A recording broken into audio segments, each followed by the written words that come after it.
हुकूमत की जानिब से गुज़िश्ता रोज IMF की शराइत पर अमल दरामद करते हुए रात गए पेट्रोलियम मसनूआत में बड़ा इजाफा करके अवाम पर महंगाई बम गिरा दिया गया। पेट्रोल की बढ़ती कीमतों पर अवाम की मुश्किलात में मजीद इजाफा हो गया है। शहरियों का कहना है कि पेट्रोल महंगा होने के बाद सब कुछ और महंगा हो जाएगा। रात के अंधेरे में पेट्रोल पंप गिराते हैं हर दफा, कभी 30 रुपए, कभी 20 रुपए, कभी 50 रुपए।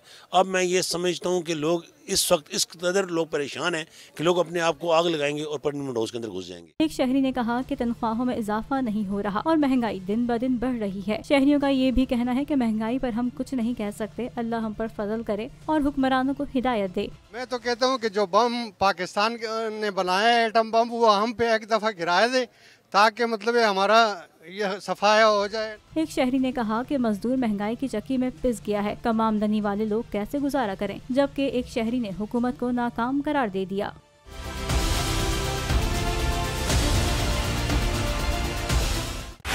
बोल उड़ाएगा सबका होश, भूल जाएंगे सब अपना जोश। देखिए पाकिस्तान की सबसे बड़ी PSL ट्रांसमिशन सकलैन मुश्ताक, रमीज राजा, सुहेब अलवी, जमील फारूकी और फहीम खान के साथ खेल का जुनून रोजाना रात 11 बजे सिर्फ बोल न्यूज पर। सब्सक्राइब करें और बेल दबाएं ताकि कोई खबर रह न जाए।